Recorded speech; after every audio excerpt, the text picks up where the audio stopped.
Before we start today's show, I think Andrew and I would like to take a second to recognize that earlier this week or last week, Milwaukee Brewers legendary play-by-play radio announcer Bob Uecker passed away at the age of 90.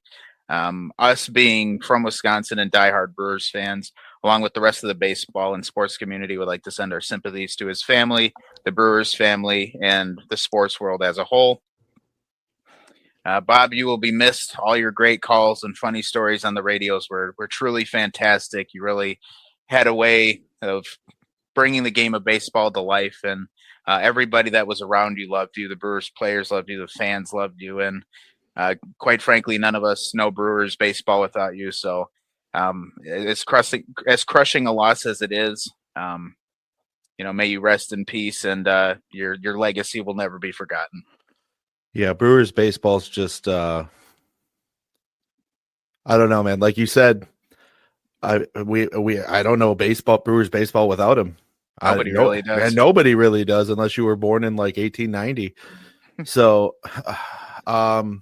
it's really sad, man. But I mean, again, he was 90. He lived a long, great, successful life, both as a player, a broadcaster, a comedian, even. For those of you who know, he spent a lot of time on the Johnny Carson show. Just an all-around terrific human being. So our hearts go out to the Milwaukee Brewers organization, all our fellow fans, as well as the Uecker family. This is going to be an interesting season ahead, and I hope when the day comes that the Brewers are in the World Series, that wherever he is, he's watching. All right, and with that, let's begin the show. You're tuned into the Fresh Ice Hockey Podcast, brought to you by Zeno Pucks.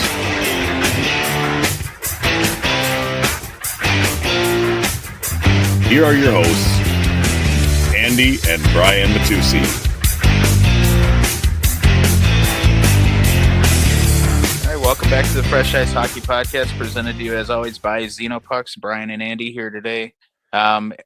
Before we closed out last show, Andrew had to open his gigantic mouth and say, that we were going to do a show on Wednesday night, or upload a show Wednesday. And I was very weary of making that claim myself, because I'm like, life happens. You never know. If we can record it, we will, and we'll upload it. If not, no biggie. But Andrew had to announce it. And then in his infinite wisdom said, well, let's do the show Tuesday night, so we can upload it Wednesday.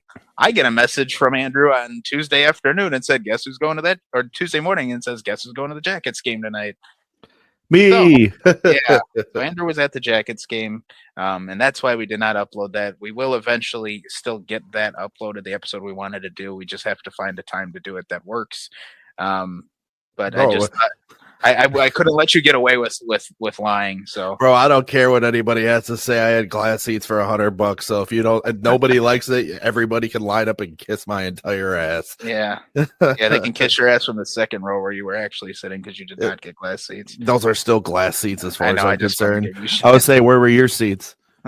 On my couch, because I stayed home like a guy that was telling the truth about doing a podcast. Yeah. So. Nonetheless, I picked a hell of a game to go to. Marchenko with the shootout winner at that little fire poker move. So great game with 2 goals as well. Yeah, he's an absolute heater this season. That he's looking at a Norris nomination for sure, if not winning the whole thing. But we'll get to the Jackets in a little bit. We're going to start off on a really positive note here. Marc-Edouard Vlasic has now played 1,300 games in the NHL, I believe, all as a member of the San Jose Sharks.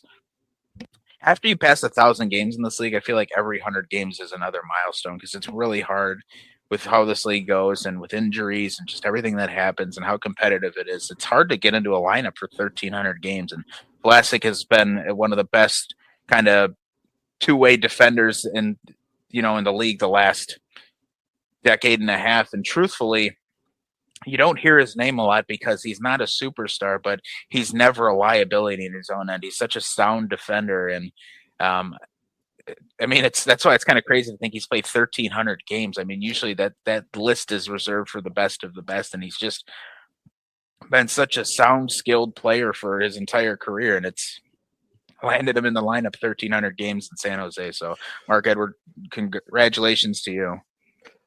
I just want to say that it's usually when I hear of such well-known players hitting milestones like that, I'm like, I can't believe they've been in the league that long already. But with Marc-Edouard Vlasic, it feels like it's been 1,300 games. And I don't mean that in a bad way.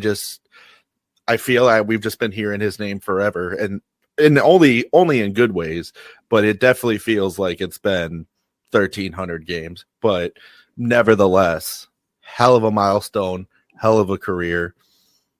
And we'll see how far he keeps going, I guess. Yeah, he was there he's been there obviously all these years, but he was there for the dominant Sharks of the early 2010s and the late 2010s, and he's still around now for the dog days. But yeah, that's a guy that loves his team and obviously loves where he lives because he's sticking it out.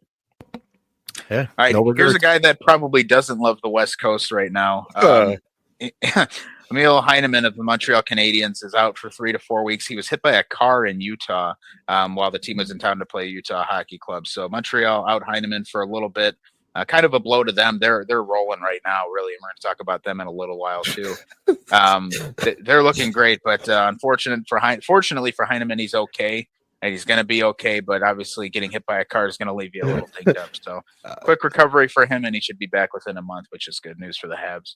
I'm not laughing at him getting. I was going to say I've never heard of somebody laughing that long at someone getting. No, I just feel like there was a way better transition you could have used. You're like, speaking of people who probably hate the West Coast right now, I got hit by a car.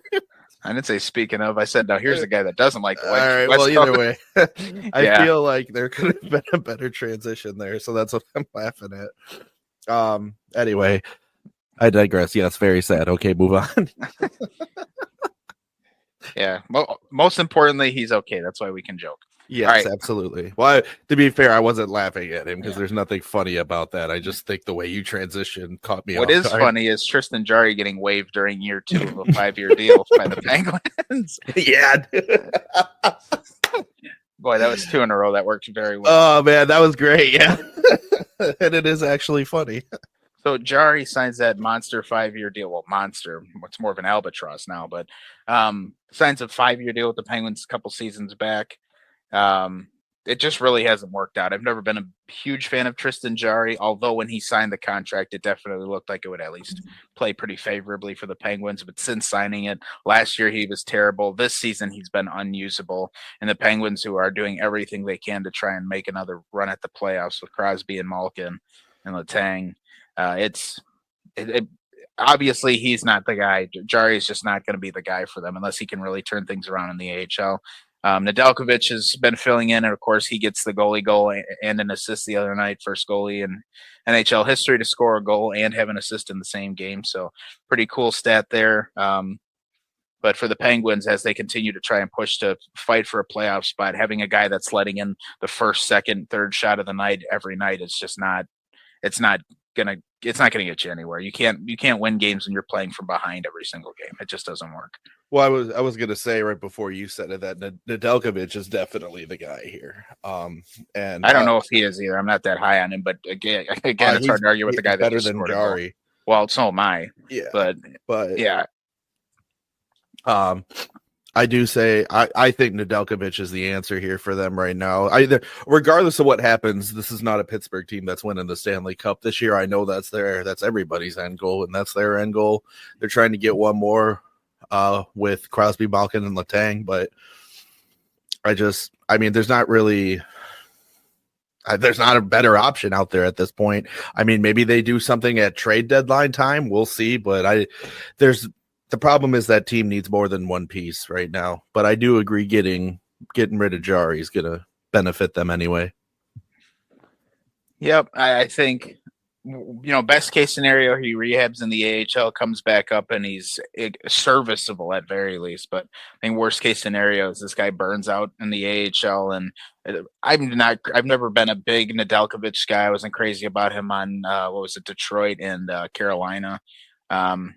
He's had plenty of bright moments throughout his career, but never anything sustained long enough for me to really think that he's a number one goalie. At best, a 1A, 1B kind of guy, but I just never been sold on him as a bona fide NHL starter. So we'll see how it goes for the Penguins. But with that contract and how bad Jarry's been playing, to see him get buried in the AHL now, it's like maybe it's exactly what he needs. But again, worst case scenario is he continues to fall off and just is done.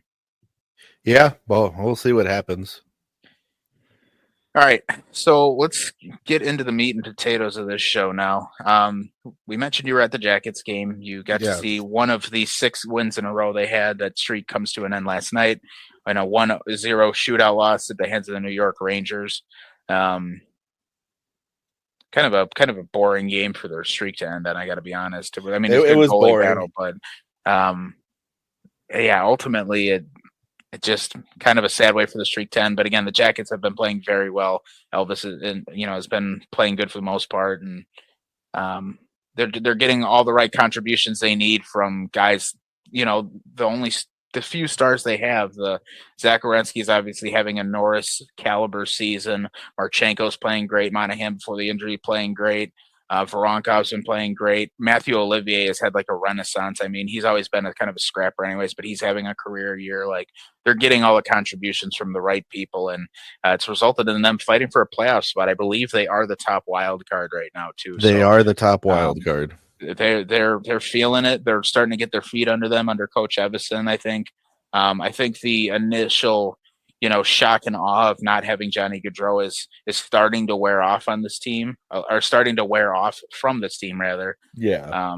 And I think they're really starting to lock in and play a lot better. And I'm loving it so far. It's been really exciting to watch. Again, the goaltending always leaves a little bit to be desired with this team. I would really still like to see them pursue a true number one goalie, because I don't think Chet Greaves is there yet, and their other 3 guys are just not the answer. We talked about that last show, just how bad Tarasov's been and how subpar Elvis has been, and Sachenko that's in Cleveland is a non-option. Yeah. There's just a lot to be desired still with this team, but it's great to see them playing well enough for long enough to get into a playoff spot. And now they're in the mix. So now, you never know. It kind of aggravates me when you just brought up Sachenko. I cannot stand the fact that he is playing in Cleveland right now and the Monsters just leave Pavel Cheyenne down in Cincinnati. It's really aggravating because Cheyenne's the way better goalie. He was an excellent backup to Jet Greaves and arguably should be starting when Jet Greaves isn't there. The fact that he's down in the ECHL right now should be a federal crime. Well, I don't know that I'd take it that far. You have to understand these goalies develop the goalie development curve is so much stranger than traditional skaters, your forwards and defensemen. So I get them being gun shy about giving him too many starts and wearing him out. But I do agree with you that when your AHL starter goes up, you need to give one of your hot young prospects as many good looks as you can against him for competition, because it's a good way to scale where he's at. So I'm with you on that. I don't think it's a federal offense like you do, but I definitely think that he should be getting maybe some better looks than he is getting. Yeah. So as far as Columbus goes, I should point out that the game that I was at was against Philly, and Tarasov was actually the goaltender for that game. So all things considered, it was still a very, very good game to watch. Probably one of the better hockey games I've actually been to. And one thing I do want to add is Dmitry Voronkov. That dude is fucking enormous. I mean, yeah, he's tall. He's like, I don't know, 6'3" probably, but he's built like a fucking linebacker. I mean, he's enormous. I couldn't believe the sheer size of this man. And to give you an idea, there was a play, I don't remember at which point in the game, might have been the 3rd period. They were moving in, trying to get on a breakaway. Whistle blew. Pretty sure the play was offsides, but he still came in and shot the puck on Tarasov. And he skated around towards my wife and I, and here comes Voronkov right at him with one hand, shoved him into the glass, and it sounded like he fucking body checked him. It was insane. So you really do, especially sitting at home watching the game, you underestimate the size and true power of these players. That's one of my favorite things about being up close and personal, is you really get to see the sheer size of these absolute units of human beings.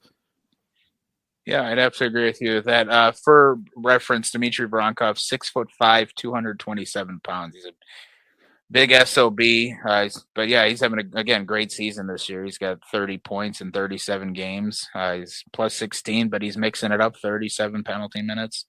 So I mean, so far this has been a great season for him, and he's not only is he making his physical presence known, but again, the scoring in the last 5 games. Obviously, nobody scored against the Rangers yesterday, but the 4 games prior to that, 1 assist, 1 goal, 1 assist, 1 goal, 2 assists. So he's been chipping in, and he's been a huge part of the streak that they've been on. They're 7-2-1 in their last 10, and it's starting to look like a team that, hey, all of a sudden, with how sloppy a lot of the teams in the Metro are. Both New York teams are a mess.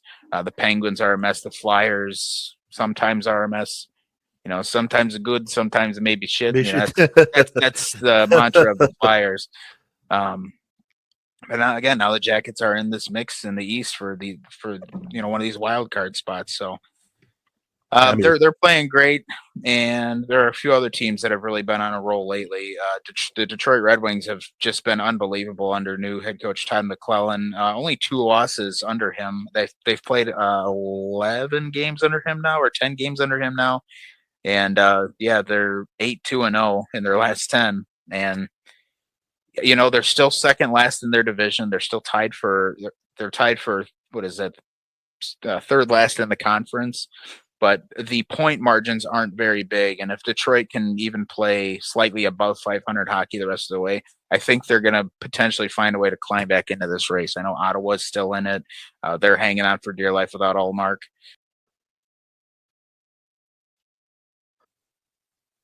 Okay, and we're back after some technical difficulties. I don't know quite what the hell happened there, but just to finish my point on the Red Wings is they're playing great, but with how good Montreal's been playing, they're going to find it difficult to keep climbing if these teams they're chasing keep playing well too. Because as I mentioned, Ottawa's hanging in there. Boston's continuing to fall, but them and Montreal are really neck and neck. But Detroit, it's been all systems go under Coach McClellan. I mean, they had the one bad game, his first game, and then they rattled off, 7 in a row or whatever, and lost one and then won another. So, I mean, they're playing fine, and I think this team, their play is sustainable just because their style of play and the results are so vastly different than what they were dealing with before. I don't think this 10 or 11 game stretch is an outlier for Detroit.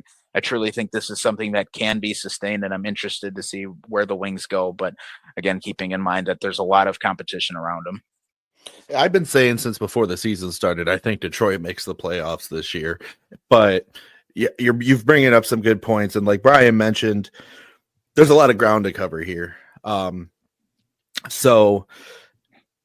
with that being said, there's, like Brian also said, it's not impossible. This is very sustainable. It's not like it's not like every team they're playing either. It's not like they're playing Stanley Cup champion teams. So there's a lot of ground to cover, but it's something that can be done easily, especially with Boston continuing to fall, which is really bumming me the hell out right now. But I think there's a lot of movement. The Atlantic in general is just insane. I think outside of the Leafs and the Panthers, I think it's pretty much a wide open division. Absolutely. Yeah. I was going to say the Leafs and the Panthers are for sure locks as far as being one or two in the division. But everything else is fair game. Honestly, I truly believe Tampa is going to take that third spot. They probably will. I mean, they will. They could easily climb up and pass Florida and Toronto. They have a few games in hand on both, but I think Detroit. No, I'm not saying it's sustainable that they win 8 out of every 10 games they play, because that's not. But they could easily win 6 out of 10, 7 out of 10, even if they win 5 out of 10. Like if they're at or above 500 the rest of the way, I think that's probably what it's going to take to get into the playoffs. They're going to have to avoid really bad stretches now because of how poor the season started. Had they been playing 500 hockey the whole way, I'd probably be like, you know what, if they can at least play slightly better, they'll be fine. But I think now they really have to avoid any, they can't lose more than 2 games in a row really the rest of the way. Otherwise, I can see this kind of blowing up in front of them. But absolutely. For now, it's been great, and I hope it stays that way because it's been a while since we've seen the Wings in the playoffs. Another team that's playing hot is Montreal. They've been on an absolute, they've been on an absolute tear. They lose last night, of course. So to Toronto, they start off in the first period with a big 3-0 lead, and then give up 7 unanswered goals and lose that game 7-3 to the Leafs. Now the Leafs are a significantly better team on paper and in practice than Montreal, but with how well Montreal's been playing, that result still kind of shocked me. I mean, Lane Hudson's been unbelievable. The play of Suzuki and Caulfield, and Lane Hudson now I think is leading the rookie scoring race now. So as a defenseman, so he's definitely having a Calder caliber year. Excuse me, and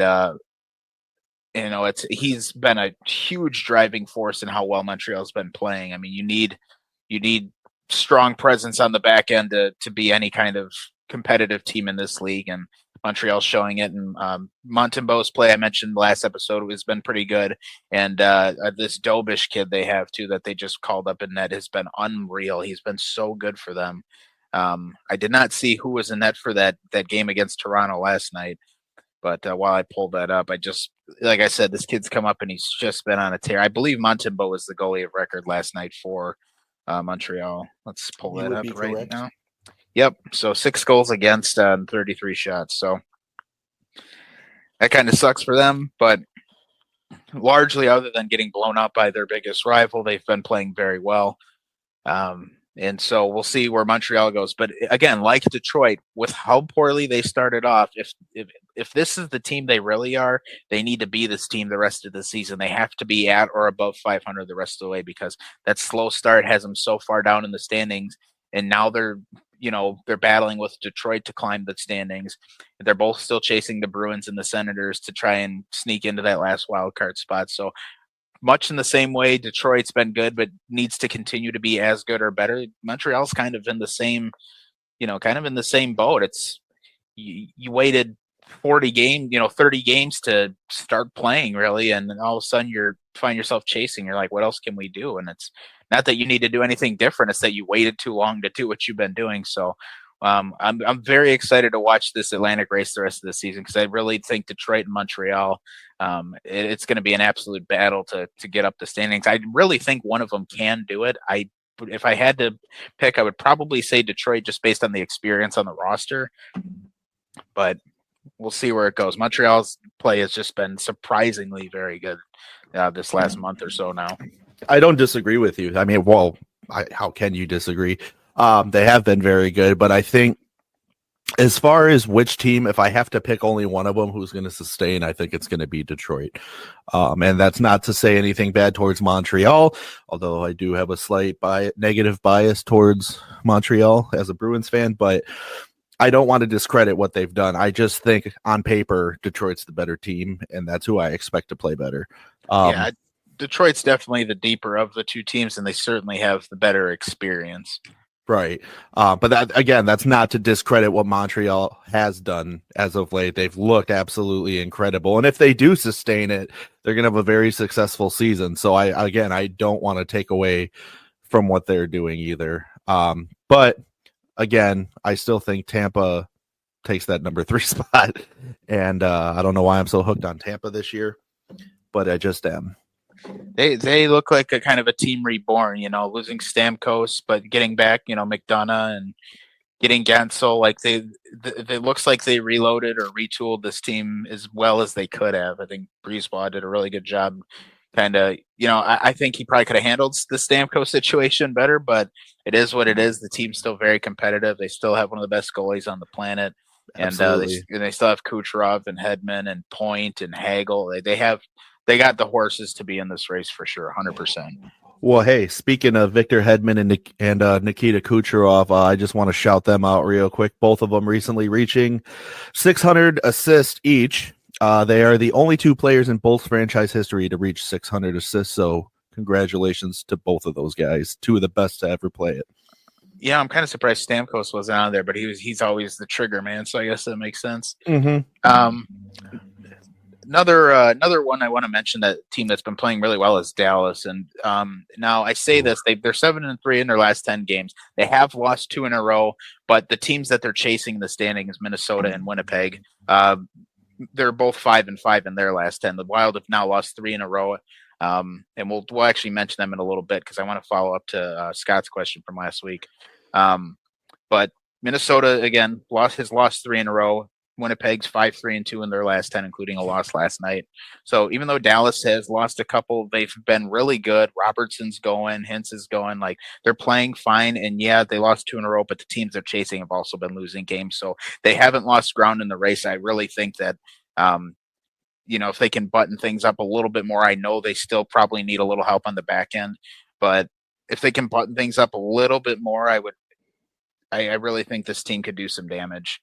I know I've mentioned and talked about their missing Pavelski, but I really think this team, if they can formulate a new way to drive their offense and drive their power play, I think they could be just as dangerous as they were with him. I know a lot of their offensive pressure, especially with Pavelski, was all about getting the puck to the net and banging home rebounds, but you don't have Pavelski anymore. You have to use your weapons, the guys at the big shots, the Sagans and Robertsons and Hintz. You have the guys that can, and even Stankoven, who has probably had a lackluster season. If you ask most Stars fans, I think they would say they're looking for more out of him, but they have the guys with the shots that can make their power play and their offense deadly. They just have to approach it differently than how they did with Pavelski. And I think they can, and they're starting to kind of really find another gear. I mentioned that their defense, they're actually still one of the better defensive teams in the league, but I don't know that playing Miro Heiskanen for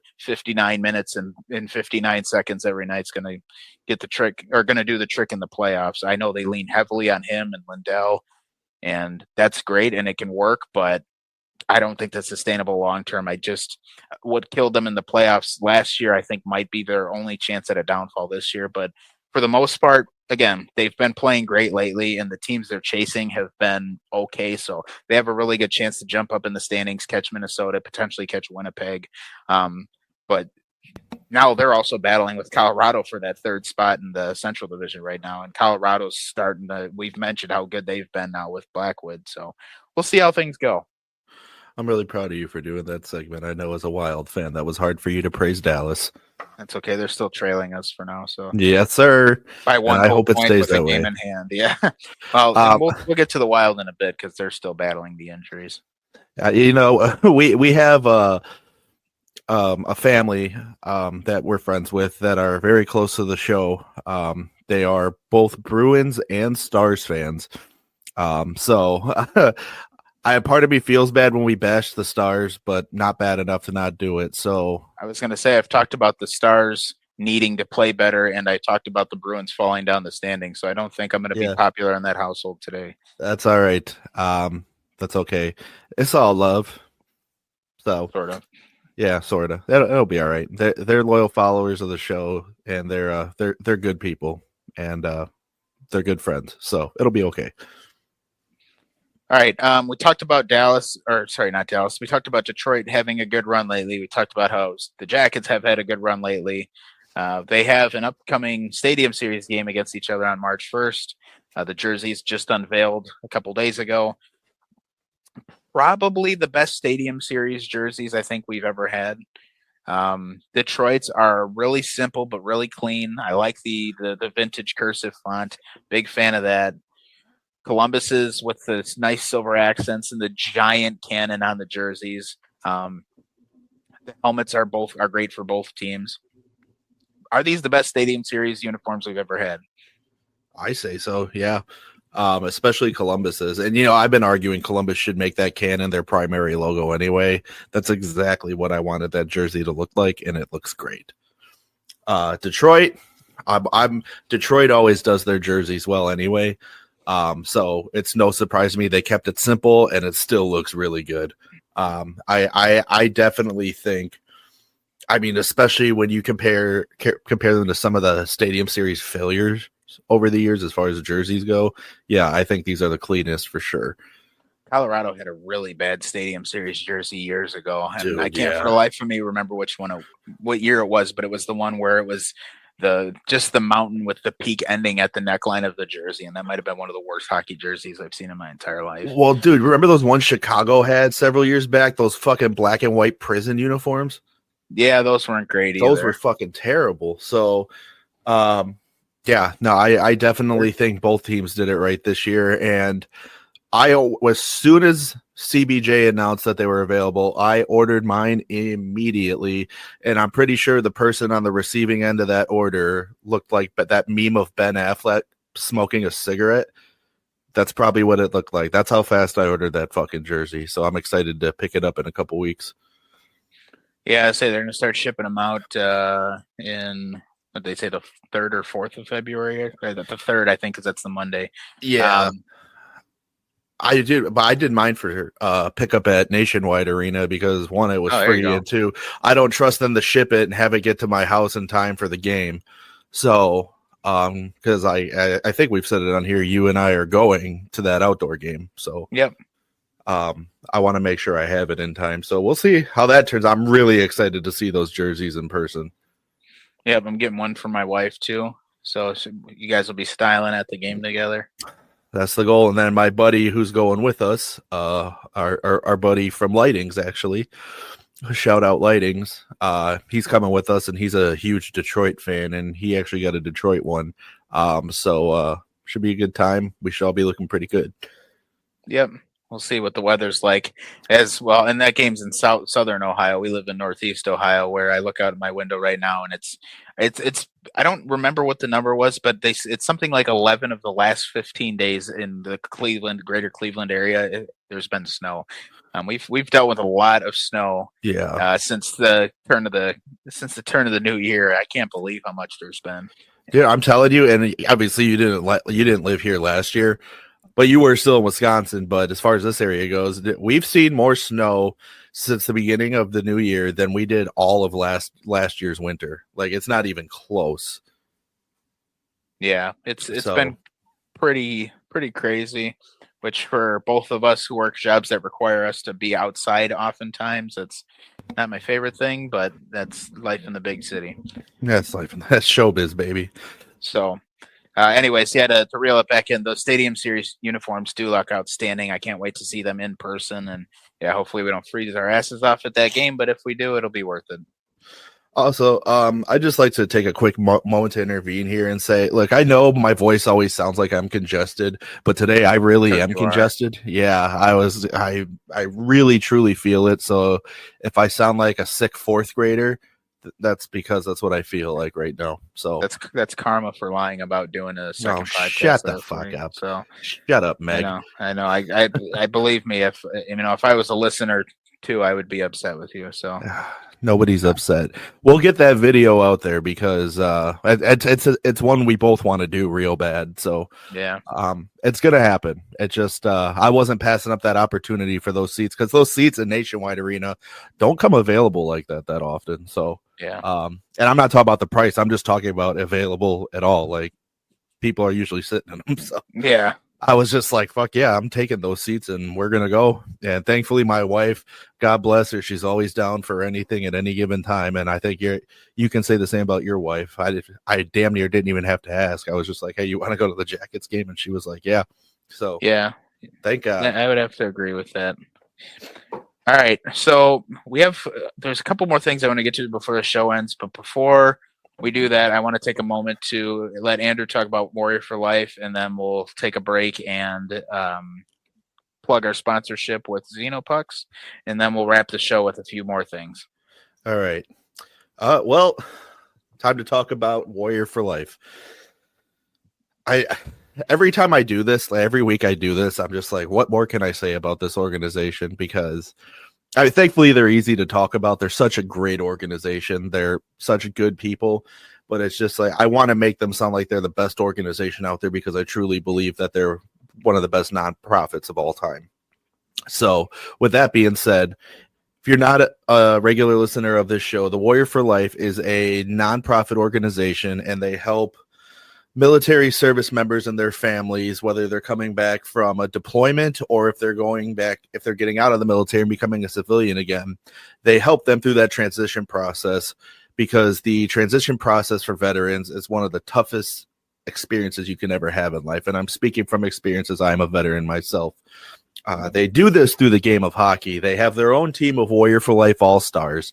They're partnered with the Boston Bruins Alumni Association and the National Hockey League, and they travel around the country playing different hockey games, and they're all memorial games for fallen service members, police officers, firefighters, things of that nature.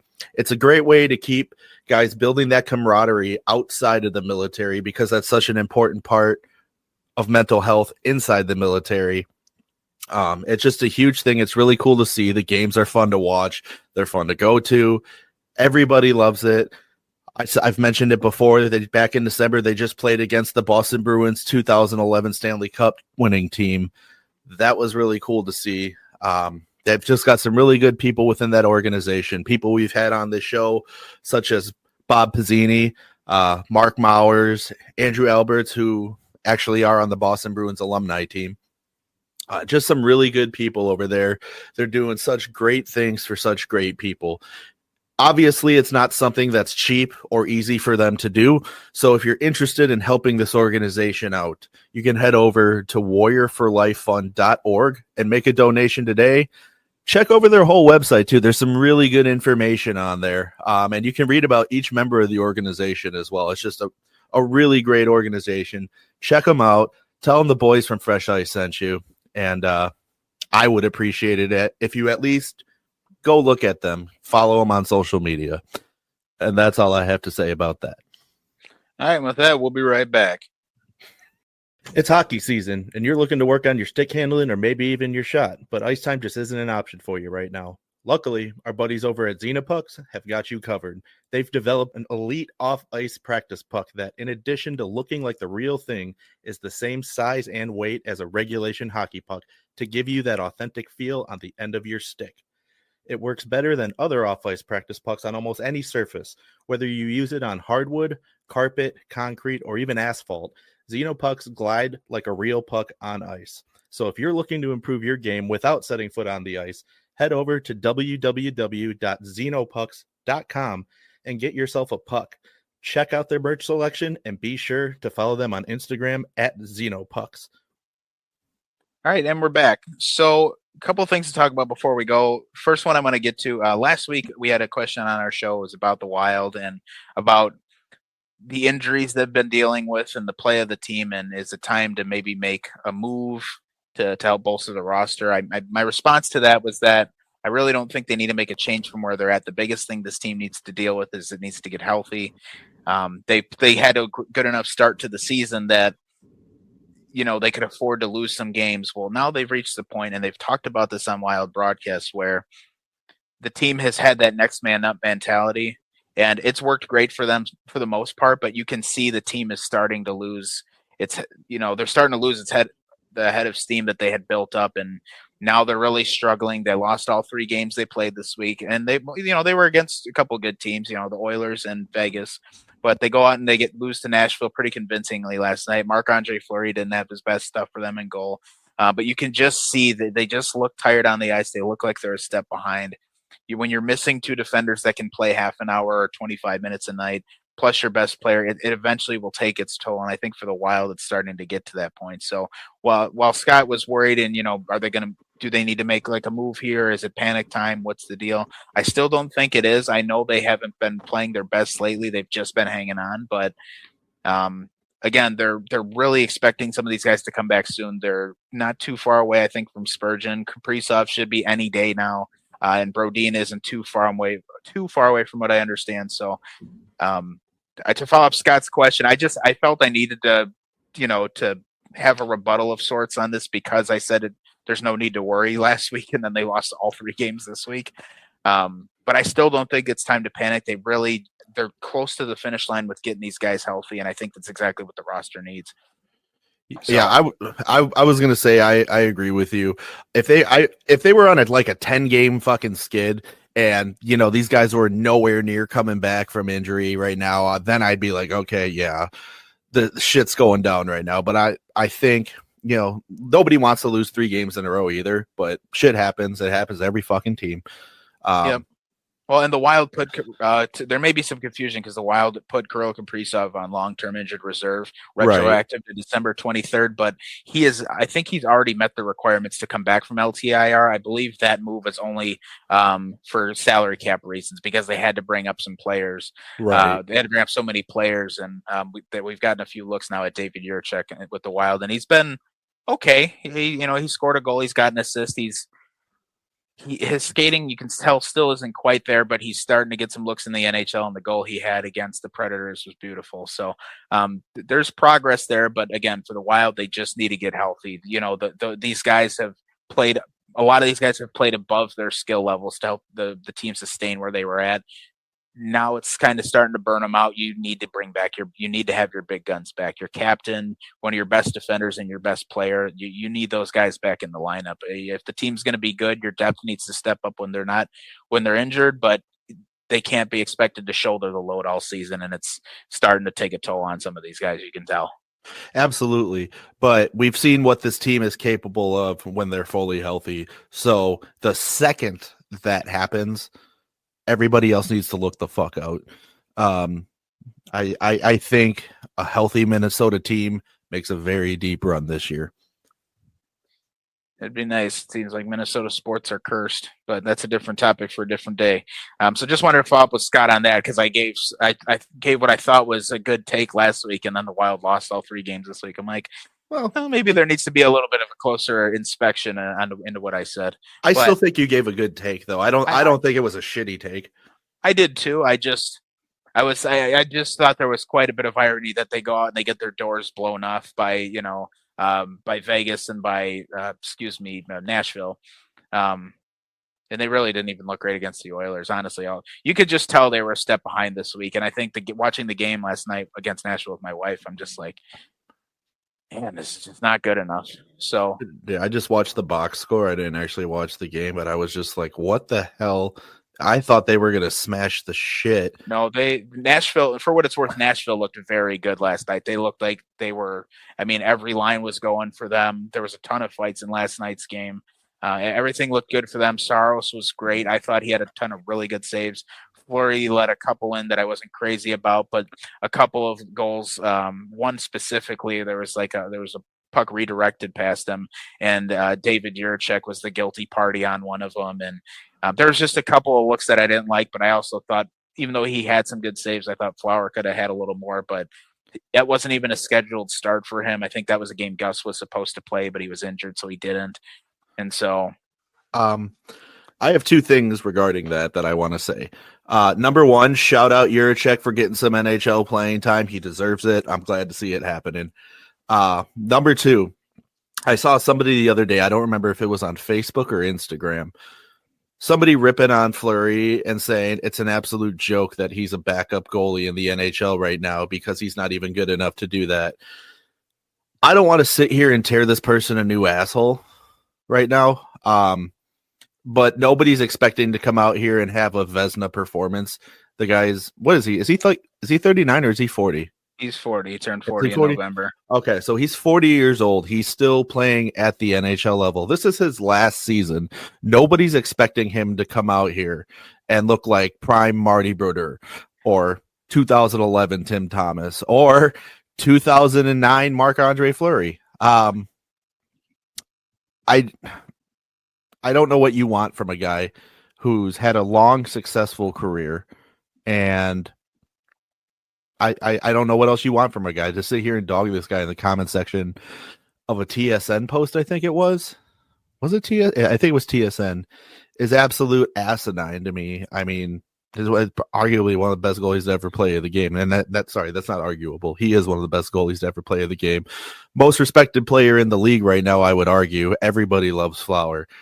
So it just kind of pissed me off to see somebody say some stupid, unintelligent bullshit like that. Look, I'll put it this way. He wasn't great last night, but if you want a direct comparison, Marc-Andre Fleury's save percentage this season is .906. The goalie he went against last night, Jussi Saros from Nashville, is a .905 this season. So if we want to split hairs and say, and say who's better or who's not, if we want to go off by stats, Marc-Andre Fleury is still better than half the league if you go by stats. Correct. look, he's extremely athletic still, so there's no doubt about that. His reaction time has suffered a little, which is why his save percentage is lower now compared to previous years, but he's still a 906 save percentage this season in a league where guys like Elvis are getting away with, sub 900 save percentages and they're starters. Plus, Flower doesn't have to be a 920 Vezina goalie. I mean, his starter on his team, Gustafsson, is like a 920. So, in fact, let's look up Gustafsson now because now I'm mad and I'm curious. But Gustafsson's a 914 this year. He's faltered a little bit from where he started the year. But again, Gustafsson clearly a number one goalie for the team, and Flower, who had even a kind of a rough start to the year himself, has really kind of reeled the line back in, and I think he's been, for the most part, pretty good this season. And obviously a 906 isn't a horrible save percentage. He's doing fine. And again, that thing you mentioned, he's 40 years old. This is his last year in the league. For somebody to say he's not even backup worthy is silly to me, given that I've seen the other options this team has, and it's not pretty. Wallstead is still not ready for the big leagues yet. Now, part of that is the Wild keep playing him against the best teams in the league every time he comes up. I am getting sick of this shit where he comes in and plays against teams like Colorado and Dallas and gets his face kicked in because they're not, the Wild can't beat those teams anyways. So that is a little irritating, but even still, you can tell he's not ready. And so that leaves the Wild with Dylan Ferguson or Troy Grosnick as options if either of their two main goalies go down. So it's not great. Flowers' numbers are just fine for a backup goalie, especially one that's 40 years old. And so, yeah, I think people just need to lay off the guy, especially with how respected he is in the game. I think people need to lay off him because Wild fans are pretty unforgiving sometimes with him when he lets in a bad goal. Well, and then, I just remembered it was Instagram because I responded to this guy with our podcast page. Oh, you're going to go get us in trouble? Well, no, I don't, because he actually blocked us, and I'll get to that. That's where I'm going with this. I responded to him, and I said, hey, thanks for that room temperature IQ take. And that's all I said. And then he said, whatever, no one's going to listen to your podcast anyway. And then, which we all know is BS because we got, we got about 2,500 listeners. Unfortunately, the numbers say otherwise. But yeah, well, on top of that, of course, the first thing I did, because I always have to go right through for the throat, is go to his Instagram page. And this dude had the greasiest neckbeard I've ever seen. Oh, so neckbeards are the kind of guys that have those takes. So that explains. You could have just led with a guy with a neckbeard said this, and I would have just skipped this whole segment. Yeah. Well, that's what I came back and said to him. I was like, because he was like, no one's going to listen to your podcast. And I said, 2,500 people beg to differ. Sweet neckbeard, though. I can tell by the pictures of no women on your Instagram that it's a huge hit with the ladies. And then he Andrew blocked us. Is going to get us in trouble then. Okay. Yeah. Well, he blocked us. So fuck that guy. And hey, if you want to come at me too, these hands are rated E for everyone. So bring it on. All right. Last thing I want to get to before we wrap the show. Most of our listeners, I would have to imagine, listen to 32 Thoughts with Elliot Friedman and Kyle Bukauskas. Yes. I know right where you're going with this. They did a live show in Canmore, Alberta, I believe it was. Forgive me, Canadians, if I got that wrong. Let's see. Yeah, Canmore, Alberta. Yep, that's where they were. Okay. They did a live show. It was great. It was a great podcast. Every episode of that show is incredible. Kyle and Elliot and Dom are unbelievable. They had NHL legend Glen Sather on. Oilers fans will love Glen Sather. Obviously, he was a big part of the Oilers dynasty in the 80s. He made a comment on the show. They were talking about the goal chase of Ovechkin for Gretzky's record, and he quite literally said he doesn't want Ovechkin to break Gretzky's record because he doesn't want the record going to Russia into a Russian, which was the wildest shit I've ever heard in my life. Can we just make that the tough look of the week? That can be our Lightning's tough look of the week. Absolutely, that is. That might be the stupidest thing anybody has ever said in the history of time. It might be tough look of the year. I think Glen Sather, that was, for a guy as well renowned in the hockey world, especially with Oilers country as he is, that might be the stupidest fucking thing I've ever heard anybody say. And he kind of acknowledged it too. He goes, people might not agree or whatever, but the silence in the room was deafening, is all I can say. And Kyle Bukauskas, who is one of the most outstanding on-air talents I've ever seen. He does so many live games. He does so much stuff on Sportsnet. He's just unbelievably talented. A guy that I don't think you could ever make feel uncomfortable if you tried. Was even like, I don't know where we go from there, because I don't think anybody thought anyone would say that. That was a really fucking weird thing to say. And it's a very oddly targeted sentence, and I wasn't a big fan of that. But for Glen Sather, I can offer this, is that your opinion sucks, and Ovi's going to break the record, so get over it. Yep. And you should be happy for him, because Wayne, who holds the record, is excited for him to do it. And you didn't really do jack shit. You were a part of those Oilers teams, but you weren't out there skating with Gretzky or nothing. So let's dial it back in a little bit. I mean, well, the biggest problem I have with this, I mean, let's take Ovi out of the equation. Why did he have to direct this at Russia? Like, first of all, what did Russia do to him? As far as Russian players and Russian fans, first of all, Russia produces some of the best hockey players ever. I mean, some of the most elite hockey talent comes out of Russia. So it's not surprising that it's going to go to a Russia. But second of all, Ovi is one of the biggest household names ever in the history of the NHL. Why would you not want him to get this? And nobody's looking at this as like, oh, Russia's getting the goals record. No. And him saying that was the first time I ever heard anybody make that reference ever. That's right. The other thing that blew my mind.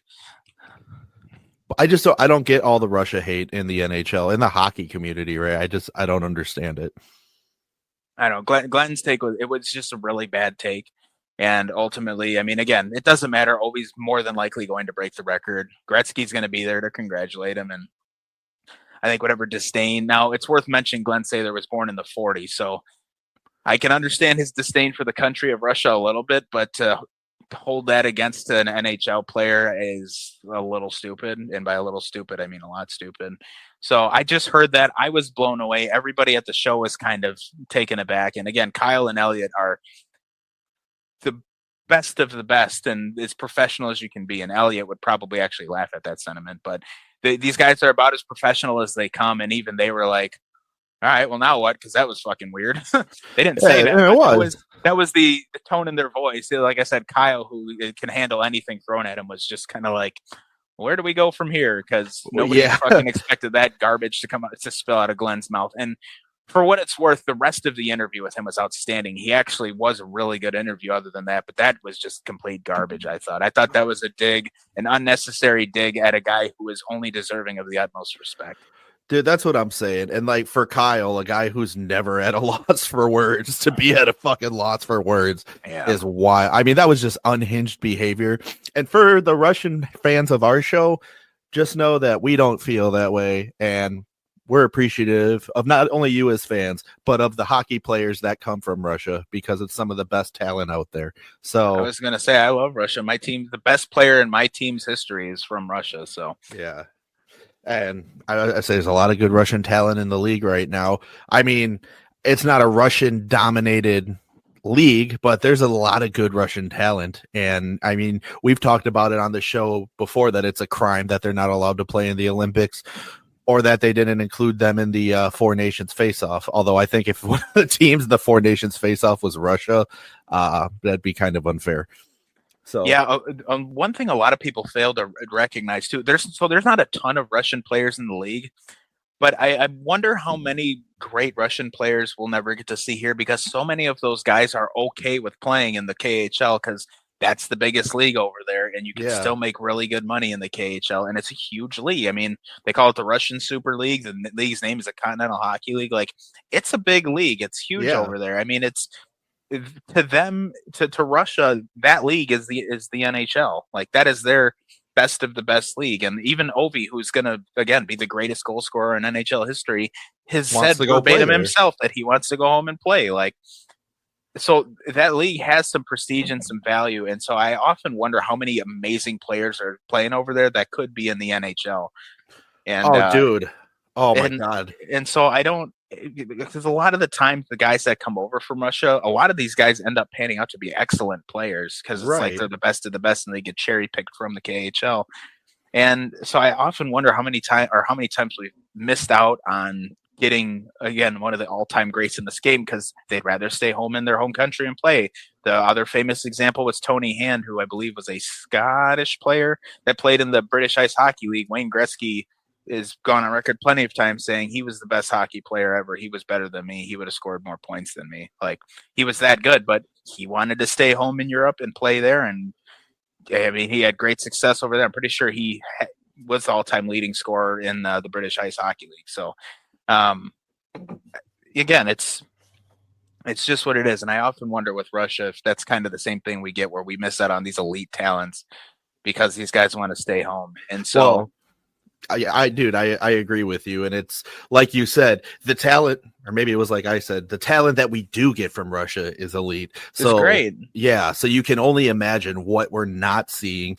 And I guess to fans that don't live in Russia, I mean, you can still stream and look up highlights from KHL games. Stuff, yeah. I mean, look sure they have an English social media section. I'm almost they do. They absolutely do.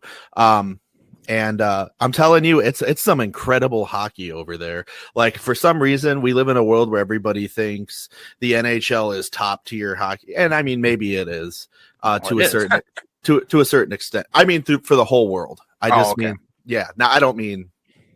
I just mean for the whole world, and to an extent, it probably is. But you talk about the KHL, man. I would put the KHL right up there with the NHL. And part of that, again, is because you don't know the talent we're missing out on because they want to stay home in their own country and play. And who could blame them? Why would you want to leave your country if you can still make buku bucks and play the game you love and still be by your family? I wouldn't leave either. So I get it. I can't believe I pulled up the KHL, a list of some players in the KHL, and some of these guys, it's like, fuck, I remember when these guys played in the NHL. Like, let's see, Nikolai Goldobin plays over there. Let's see, who's another one that I remember? Vadim Shipashev played a few games with Vegas before. I sure do remember that name. Alexander Radulov still plays over there. Let's see. It says Michael McLeod plays over there. I thought he was still in the NHL. Ilya Kovalchuk still plays. Niall Yakupov, Zachary Fukali. Niall Yakupov. Okay, that is not elite talent, but hey. Adam Ruzicka plays over there. I think he was in the NHL as recent as last year, wasn't he, with Calgary? Thought so. Why does that sound familiar? Yeah, in fact, I'm almost certain we talked about him on an episode of this show last season. He was the guy that got had coke on his Instagram, right? Yeah, you know what? He was with Arizona. Yeah, that's right. That's okay. I was like, why does that name fucking sound so familiar? Yeah, he found work. Yeah, he found work. Yeah. Obviously, Evgeny Kuznetsov plays over there. Tony D'Angelo obviously now plays over there. So there is still some talent over there. Dmitry Yashkin, Max Comtois. Like, there are some good players over there. But again, some of these guys who don't even have their rights signed to an NHL team. I wonder how many of these guys are awesome players that we'll never get to see in North America. But again, if we would allow Russian international tournaments, we could see these guys firsthand, and we don't get that opportunity, unfortunately. Kuznetsov, please come back to America sometime, even if it's just for one more year. I fucking love Evgeny Kuznetsov. So I would just like. I can't believe he couldn't find a job in the NHL. I don't know. That's what I thought too. But part of it was that he wanted to go home. He did want to go home. But there you go. But the thing was, nobody was like jumping out to try and get him, which really blew my mind. Yeah, that is kind of surprising. I don't know. It doesn't. A lot of that doesn't make sense to me, but it is what it is. I do want to go back originally because with how we opened this segment with Glen Sather digging on Russia. Look, Russia has supplied us with some great athletes, great hockey players. So to make a dig against a country like that, I felt it was, I don't know, I just thought it was unnecessary. It didn't really make any sense. And it kind of to me seemed like an old man yelling at cloud kind of deal. Yeah. And so, like, I don't know how else to put it, but it was so stupid. I've never heard something so incorrect and pointless to say. It just didn't make sense. So I thought it was worth mentioning on this show because obviously, again, Kyle and Elliot being the professionals they were, are being the professionals they are, weren't going to look Glen Sather in the face and say, well, that was fucking stupid. So, respect to them for, keeping it all level-headed and carrying on as professionally as they could, because I certainly couldn't have. But that's why those guys have those jobs and I don't. So, yeah. Well, you know what? We're good for a hot take or two every year. By hot take, I mean dog shit takes. Last year it was Brian Hayes and what was his name? Andrew Berkshire. This year it's it was Andrew Berkshire. So yeah, Berkshire. Yeah, he's an idiot too, but he's gone, so it don't matter. Yeah, but anyway, I digress. We don't have any questions this week, do we? I didn't see any in there, so. All right, well, this would be a good time to give you guys a gentle reminder. Reach out to us on social media. We're on Facebook, Fresh Ice Hockey Podcast. On Instagram, the show's handle is at Fresh Ice Hockey Podcast. Mine is at Brian Fresh Ice. Get your questions to us. Those of you sticking with us on YouTube, leave your questions in the comments as always. Thank you guys for listening to another episode of the Fresh Ice Hockey Podcast. We will be back next Sunday or potentially before then if Andrew doesn't lie to you and go buy Blue Jackets tickets again. I'm not planning on it. So. But we may be back this week with the other episode we wanted to do. That will be on video for those of you who like to watch on YouTube. As always, thanks for tuning in, and we'll see you next week.